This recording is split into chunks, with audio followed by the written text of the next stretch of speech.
सो welcome students, BCom part second. मैं doctor Sanjay Balla, associate professor department of ABST, government college Bundi. अपना salary वाला most important chapter चल रहा था, जिसमें अपन ने वेतन से आय की गणना के अंतर्गत देखा था। तो शुरू में देखिए, अब इसको समझिए एक बार। मैंने एक चार्ट बताया था आपको, computation of income under salary, वेतन से आय शीर्षक की गणना कैसे करते हैं। तो इसमें सबसे पहले तो अपन निकालते हैं monetary income from salary. Monetary income from salary के अंदर मैंने आपको बताया था पे स्केल निकालते हैं। पहले पे स्केल से उसका 12 महीने का वेतन निकालते हैं और समस्त कर योग्य भत्ते, तो मूल वेतन और भत्ते वो तो इसके अंतर्गत आ जाते हैं, मॉनेटरी इनकम फ्रॉम सैलरी के अंतर्गत। दूसरे नंबर पे आते हैं profit in lieu of salary, जिसकी अपन अब आज से चर्चा चालू करेंगे। वेतन के स्थान पर लाभ, profit in lieu of salary का मतलब है वेतन के स्थान पर लाभ। उसके बाद में है वैल्यू ऑफ परक्यूजिट्स, परक्यूजिट्स का मतलब होता है अनुलाभ। तो वेतन के स्थान पर लाभ, उसके बाद अनुलाभ, और फिर ये employees contribution to new pension scheme इसमें जुड़ेगा। ये ग्रॉस सैलरी आ जाएगी, उसमें से ये 3 डिडक्शन देते हैं और ये आ जाएगी आपकी टैक्सेबल सैलरी। तो इसमें से ये वाला पोर्शन अपन कर चुके हैं, मॉनेटरी इनकम फ्रॉम सैलरी। इसके अंतर्गत क्या क्या चीज़ें आएंगी, मूल वेतन और सारे के सारे कर योग्य भत्ते। अब आज ये अपन चालू कर रहे हैं profit in lieu of salary. बहुत ध्यान से समझना, सारी चीज़ें आपको तुरंत समझ में आती जाएंगी, कोई टफ चीज़ नहीं है इसके अंतर्गत, बड़ी इंटरेस्टिंग चीज़ें हैं। और आप अपने आप को क्या मान के चलोगे, बोलो, इनकम टैक्स ऑफिसर मान के चलोगे तो ये सारी चीज़ें समझ में आएंगी। अब इसका मतलब समझ लीजिए, वेतन के ऊपर तो कर लगता है, तो नियोक्ता और कर्मचारी ने कर बचाने के लिए क्या करा कि वेतन तो नहीं दिया कैश में, वेतन के स्थान पर कोई अन्य लाभ दे दिए। तो अपन अब ये गणना करेंगे कि वेतन के स्थान पर जो उसको लाभ दिए गए हैं, क्या वो लाभ कर योग्य होंगे या करमुक्त होंगे, या उनकी क्या स्थिति होगी। आज अपन इसकी चर्चा करेंगे सारी की सारी। तो चलिए अपन अब चालू करते हैं profit in lieu of salary, वेतन के स्थान पर लाभ। अब इस लाभों के अंतर्गत क्या क्या चीज़ें आती हैं वेतन के स्थान पर लाभ में, और क्या क्या चीज़ें पॉइंट्स होंगे, वो एक बार आप समझ लीजिए। फिर इसके बाद में अपन इसकी एक एक पॉइंट की डिटेल में बात करेंगे। सबसे पहले तो आता है अर्जित अवकाश वेतन, अर्न लीव सैलरी, जिसको अपन शॉर्ट में कह देते हैं ELS, earn leave salary. Gratuity, मासिक पेंशन एवं एकमुश्त पेंशन, क्षतिपूर्ति, कंपनसेशन, स्वैच्छिक सेवानिवृत्ति पर प्राप्त राशि, amount received under voluntary retirement scheme, महत्वपूर्ण व्यक्ति बीमा पॉलिसी में प्राप्त राशि, amount received under important person insurance policy, और नोटिस अवधि का प्राप्त वेतन, और नौकरी ग्रहण करने से पूर्व व सेवानिवृत्ति के पश्चात का वेतन, और विभिन्न भविष्य निधियों से प्राप्त राशि, amount received under different provident funds. ये पॉइंट सारे के सारे कितने पॉइंट हो गए ये, एक तो ये हो गया ELS अर्जित अवकाश वेतन, एक ग्रेच्युटी उपादान, एक मुश्त पेंशन या मासिक पेंशन, एक क्षतिपूर्ति कंपनसेशन, एक स्वैच्छिक सेवानिवृत्ति पर प्राप्त राशि, एक महत्वपूर्ण व्यक्ति बीमा पॉलिसी में प्राप्त राशि, एक नोटिस अवधि का प्राप्त वेतन, एक नौकरी ग्रहण करने से पूर्व व निवृत्ति के पश्चात का वेतन, और लास्ट है विभिन्न भविष्य निधियों से प्राप्त राशि। ये 9 पॉइंट हैं, बहुत आसान से पॉइंट हैं, जिसमें से आज अपन पहले पॉइंट की बात करेंगे, इसकी अर्जित अवकाश वेतन की अपन बात करते हैं अपन। तो बड़े ध्यान से समझते जाइएगा, एक एक पॉइंट आपको सारा समझ में आता जाएगा। तो आज अपन जो सबसे पहले बात करने वाले हैं, वो बात करने वाले हैं अर्जित अवकाश वेतन, जिसका शॉर्ट में अपन कहते हैं ELS, और इसकी अर्न लीव सैलरी, अर्जित अवकाश वेतन। अब पहले तो इसका मतलब समझ लीजिए, फिर इनकम टैक्स एक्ट क्या कहता है इसके बारे में वो समझेंगे। अर्जित अवकाश वेतन का मतलब समझ लीजिए, देखिए कर्मचारी को बहुत सारी छुट्टियां प्राप्त होती हैं नियोक्ता के द्वारा, अवकाश प्राप्त होते हैं, उसमें से कुछ अवकाश तो इस प्रकार के होते हैं जिनको कर्मचारी पूरे वर्ष भर में अगर ले लेता है अवकाश को तब तो बहुत बढ़िया बात है, अगर नहीं लेता तो वो अवकाश रद्द हो जाते हैं। कुछ अवकाश इस प्रकार के होते हैं नियोक्ता के द्वारा जो कर्मचारी को दिए जाते हैं जिनको अगर नियोक्ता ले लेता है, उपभोग कर लेता है, छुट्टियों का अवकाश का उपभोग कर लेता है तब तो बहुत अच्छी बात है। और अगर उन छुट्टियों का या अवकाश का उपभोग कर्मचारी नहीं करता तो वो अवकाश जमा हो जाते हैं, यानी वो अगले वर्षों में उनका उपभोग कर सकता है। और अगले वर्ष भी उसने कुछ अवकाश का उपभोग करा, कुछ अवकाश उसके बच गए तो वो अगले साल फिर उसके अवकाश जुड़ जाएंगे। तो देखिए ऐसे अवकाश जब उसके जुड़ गए, सपोज करो, अब इसका एक उदाहरण से समझिए। मान लीजिए नियोक्ता अपने कर्मचारी को 15 अवकाश इस प्रकार के देता है जिसको वो यदि कर्मचारी लेता है तब तो ठीक है, वरना वो जुड़ जाएंगे। अब कर्मचारी ने 15 में से 5 अवकाश ले लिए, 10 अवकाश उसके बच गए तो ये 10 अवकाश उसके जुड़ जाएंगे अगले साल फिर उसको कितने अवकाश मिले? 15 में से उसने 7 ले लिए और उसके कितने अवकाश जुड़ गए? 8। तो अब उसके टोटल देखो कितने जुड़ते जा रहे हैं, 10 अवकाश एक जुड़ गए, 8 अवकाश एक जुड़ गए। फिर उसके अगले साल 15 अवकाश मिले, 15 में से उसने 3 अवकाश ले लिए, 12 अवकाश फिर उसके जुड़ गए। तो इसके पास में कितने अवकाश इकट्ठे हो गए? 30 छुट्टियां उसकी इकट्ठी हो गई। यहाँ उसके अवकाश जुड़ते जा रहे हैं ये, तो उसके कितने अवकाश जुड़ गए? 30। अब इन 30 अवकाश को वो यदि चाहे, ये ऐसे जुड़ते जाएंगे, कब तक जुड़ते जाएंगे? जब तक वो सेवानिवृत्त नहीं हो जाता तब तक। और अगर बीच में वो कर्मचारी चाहे तो इन अवकाशों को कंपनी को समर्पित करके इसके बदले में वेतन ले सकता है। वो कर्मचारी को ये भी कर्मचारी नियोक्ता को ये कह सकता है कि देखो मेरी ये 30 छुट्टियाँ इकट्ठी हो गई, ये 30 छुट्टियाँ मेरी आप ले लो और इसके बदले में मेरे को 30 दिन का आप पेमेंट दे दो, 30 दिन की सैलरी दे दो, 30 दिन का वेतन दे दो मेरे को इसके बदले में। और वरना ये अवकाश जुड़ते जाएंगे, कब तक जुड़ते जाएंगे? सेवानिवृत्ति तक। मान लीजिए एक कर्मचारी था, उसके 200 अवकाश इकट्ठे हो गए। अब 200 में से उसने कर्मचारी ने ये कहा कि मेरे को 30 दिन के तो अवकाश मैं दे रहा हूँ आपको वापस, मेरे को इसके बदले में वेतन दे दो और मेरे खाते में 170 अवकाश बचे रहेंगे, 30 अवकाश के बदले में मेरे को वेतन दे दो। तो इसको कहते हैं अर्जित अवकाश वेतन। तो अर्जित अवकाश वेतन का भुगतान कब कब मिल सकता है? देखो दो जगह मिल सकता है। या तो सेवा काल के दौरान, नौकरी के दौरान वो अपने अर्जित अवकाश को जमा करा दे और उसके बदले में वेतन ले ले, एक बात। दूसरी बात, वो सेवानिवृत्ति पर जब रिटायर होगा तब अपने अर्जित अवकाशों को जमा करा दे और उसके बदले में अपना वेतन उस समय ले ले। तो 2 बातें होती हैं। तो इसके अंतर्गत अब सबसे पहले ये 2 बातें क्लियर कर लो, सेवा काल के दौरान या सेवा निवृत्ति के दौरान। तो अर्जित अवकाश वेतन का भुगतान 2 प्रकार से मिल सकता है। बहुत अच्छी तरीके से समझना इसको, अब एक एक पॉइंट समझ में आता जाएगा आपके। या तो अर्जित अवकाश का भुगतान वो ले लेगा सेवा काल के दौरान, ड्यूरिंग सर्विस पीरियड, या फिर वो अर्जित अवकाश का भुगतान कब लेगा? सेवानिवृत्ति पर। तो 2 प्रकार से वो अर्जित अवकाश का भुगतान प्राप्त कर सकता है, या तो सेवा काल के दौरान प्राप्त कर ले या सेवा निवृत्ति पर प्राप्त कर ले। अब मान लो उसने कुछ पैसा तो सेवा काल के दौरान ले लिया, जैसे यहाँ पर मैंने आपको कहा था उसके 200 अवकाश इकट्ठे हो गए, 200 में से उसने 30 अवकाश तो सेवा काल के दौरान जमा करा दिए और 30 दिन का वेतन ले लिया और 170 अवकाश उसके बच गए। ये 170 अवकाश उसने ले लिए, सेवानिवृत्ति पर ले लिया इनका वेतन। तो सेवा काल के दौरान जो अवकाश अर्जित अवकाश वेतन के बदले में रुपया प्राप्त करेगा उसका क्या करेंगे? सेवानिवृत्ति पर जो प्राप्त होगा उसका क्या करेंगे? तो इसको अच्छी तरीके से समझ लेना आप। तो ये जो सेवा काल के दौरान प्राप्त होगा ये तो संपूर्ण राशि क्या होती है? कर योग्य। संपूर्ण राशि कर योग्य, टैक्स लगेगा इस पे सभी कर्मचारियों के लिए, चाहे सरकारी कर्मचारी हो चाहे गैर सरकारी कर्मचारी हो, सभी कर्मचारियों के लिए टैक्सेबल होती है, सभी कर्मचारियों के लिए कर योग्य होती है। तो इसकी बात तो हो गई क्लियर।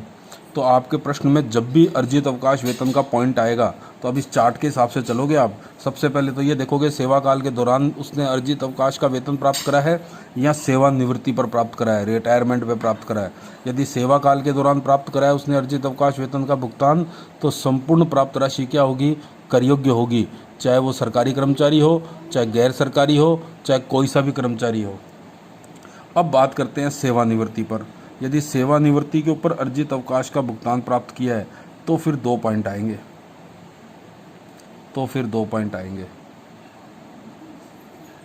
कौन कौन से 2 पॉइंट आएंगे। यदि सरकारी कर्मचारी है तो अलग पॉइंट है, सरकारी कर्मचारी की दशा में, और अन्य कर्मचारी की दशा में। अन्य कर्मचारी का मतलब जो सरकारी कर्मचारी नहीं है। तो सबसे पहले आपको ये देखना पड़ेगा सेवानिवृत्ति पर जैसे ही अर्जित अवकाश वेतन का भुगतान प्राप्त हुआ तो आप तुरंत ये देखोगे कर्मचारी सरकारी है या गैर सरकारी है। अगर सरकारी कर्मचारी है तब तो वो सारी की सारी राशि क्या हो जाएगी, कर मुक्त, टैक्स फ्री। ये बात आपको अब ध्यान रखनी है, ये सारी की सारी राशि टैक्स फ्री होगी, कर मुक्त होगी। किस दशा में होगी कर मुक्त, यदि वो कर्मचारी कैसा है, सरकारी कर्मचारी है तो। बहुत अच्छी तरीके से अब ध्यान रखनी है ये बातें आपको। और अन्य कर्मचारी है, अन्य कर्मचारी का मतलब गैर सरकारी या अन्य अर्ध सरकारी या अन्य कोई भी कर्मचारी है तो ऐसी दशा के अंतर्गत अब आपको नियम ध्यान रखना है अन्य कर्मचारी की दशा में। अब ये पॉइंट पूछेगा आपसे एग्ज़ाम के अंदर, कई बार ये भी पूछ लेता है, ये भी पूछ लेता है, तो इन दोनों में तो कोई विशेष बात है ही नहीं।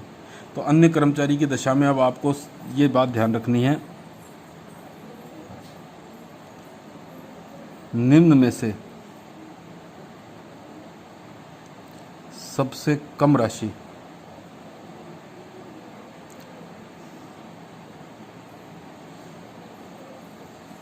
कर मुक्त होगी। अब निम्न में से सबसे कम राशि कर मुक्त होगी, न्यूनतम राशि। तो अब कौन कौन सी राशि है, इसमें 4 पॉइंट हैं। अब ये 4 पॉइंट ही भी ध्यान रखने हैं। एक तो आपको, एक तो पहला है प्राप्त ईएलएस की राशि, प्राप्त ईएलएस की राशि। दूसरा पॉइंट है इसके अंतर्गत 3 लाख रुपए, ये इसकी मैक्सिमम लिमिट है, 3 लाख रुपए। तीसरा पॉइंट है इसके अंतर्गत 10 माह का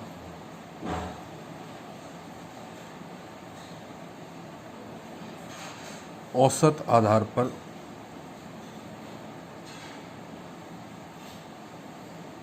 वेतन। और लास्ट पॉइंट है आपका इसके अंतर्गत चौथा, 1 वर्ष में अपन अधिकतम 30 दिन का वेतन इसका मानेंगे। एक दिन में कितने दिन का वेतन मानेंगे, 1 वर्ष में 30 दिन का वेतन। तो इस पॉइंट को आप अच्छे तरीके से समझ लीजिए।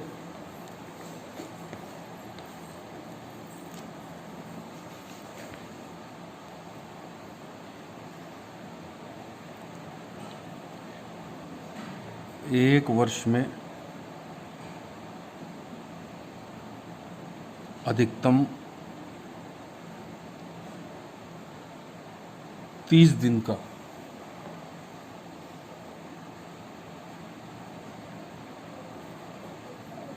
अवकाश मानते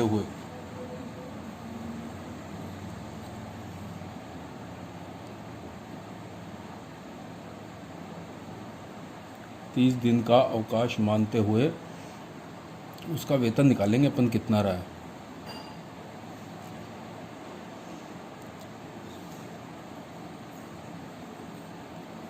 शेष रहे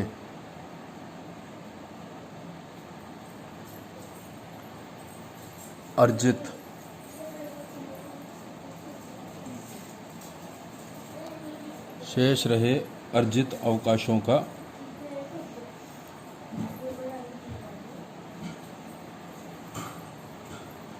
औसत वेतन निकाल लेंगे।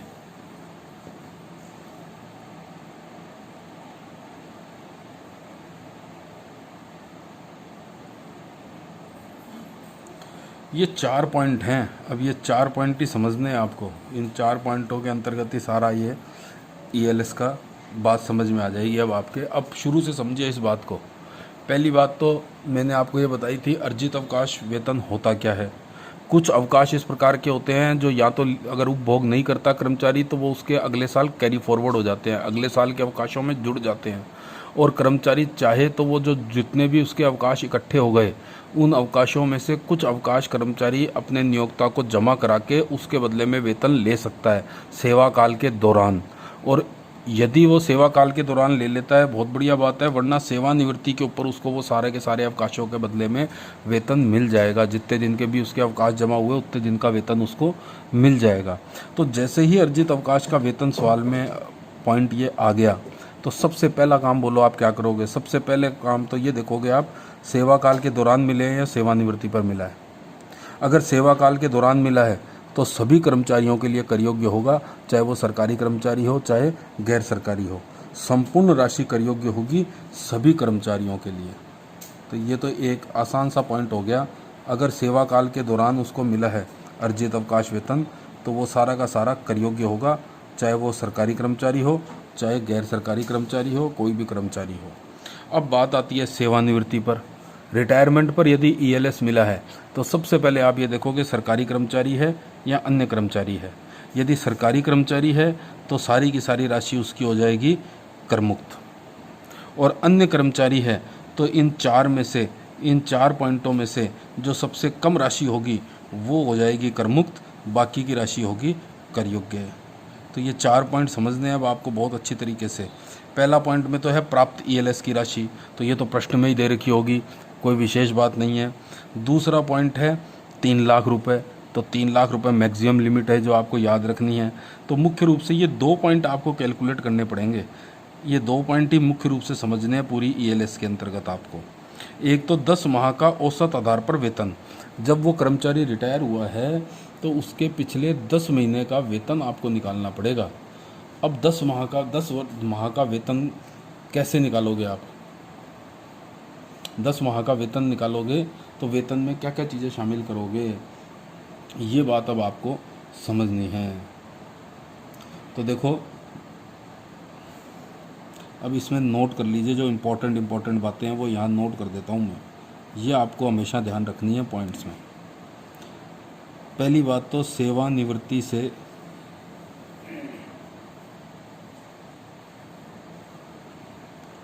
तुरंत पूर्व के 10 माह का औसत वेतन अपने को निकालना है। सेवानिवृत्ति से तुरंत पूर्व के 10 माह का औसत वेतन निकालना है। अब वेतन में क्या क्या चीज़ें शामिल करेंगे, तो वेतन के जहाँ भी वेतन आएगा वहाँ समझ लेना अलग अलग चीज़ें शामिल करते हैं। तो यहाँ पर वेतन में क्या क्या चीज़ें शामिल करनी है वो समझ लीजिए। एक तो उसका मूल वेतन बेसिक सैलरी प्लस डीए महंगाई भत्ता। महंगाई भत्ता तब शामिल करेंगे जब यदि सेवा शर्तों के अधीन है तो, यदि सेवा शर्तों के अधीन है तो, और प्लस कमीशन। कमीशन कब शामिल करते हैं, यदि सेल्स पर निश्चित प्रतिशत के रूप में है तो वेतन में क्या क्या लेंगे, मूल वेतन प्लस डीए यदि सेवा शर्तों के अधीन है तो, और प्लस कमीशन यदि विक्रय पर निश्चित प्रतिशत के रूप में है तो ये अपने को इसके आधार पर 10 महीने का वेतन निकाल लेंगे अपन। तो वेतन में क्या क्या चीज़ें लोगे, पिछले जब भी कर्मचारी सेवानिवृत्त हुआ है, सेवानिवृत्ति से तुरंत पिछले 10 महीने, तो पिछले 10 महीनों का मूल वेतन ले लेंगे, पिछले 10 महीनों का डीए ले लेंगे यदि सेवा शर्तों के अधीन है तो, और पिछले 10 महीनों का कमीशन ले लेंगे यदि विक्रय पर निश्चित प्रतिशत के रूप में मिला है तो। उन सब का टोटल कर लेंगे 10 महीनों का और उसमें 10 का भाग दे देंगे तो वो औसत वेतन आ जाएगा, और उस औसत वेतन को 10 से गुणा कर देंगे तो वो 10 महीने का वेतन आ जाएगा। और इसमें ये चौथा पॉइंट इम्पॉर्टेंट है, ये अपन नेक्स्ट लेक्चर के अंदर इस पॉइंट की बात करेंगे, प्लस एक इलिस्ट्रेशन भी आपको मैं साथ ही साथ इसका कराऊंगा, जिससे आपको ये पूरा का पूरा पॉइंट क्लियर हो जाएगा। तो इसको आप फिर एक बार अच्छी तरीके से देख लेना। ये इम्पॉर्टेंट पॉइंट हैं सारे के सारे। वेतन के स्थान पर लाभ, अपन ने ये चालू कराया आज, वेतन के स्थान पर लाभ। वेतन के स्थान पर लाभ में पहला पॉइंट है अर्जित अवकाश वेतन ELS, फिर ग्रेचुटी, और ये सारे पॉइंट एक एक करके अपने को करने हैं। ये इंपॉर्टेंट पॉइंट हैं सारे के सारे। इनमें से 1 या 2 पॉइंट जरूर पूछता है 20 नंबर का जो आपका क्वेश्चन आता है उसके अंतर्गत, जिसमें से आज अपन ने पहला अर्जित अवकाश वेतन चालू करा है। इसका अपन कल नेक्स्ट लेक्चर के अंदर एक इलिस्ट्रेशन, एक उदाहरण के द्वारा भी आपको मैं बताऊंगा, और ये पूरे पॉइंट अब आपको समझ में आ जाना चाहिए। Thank you very much.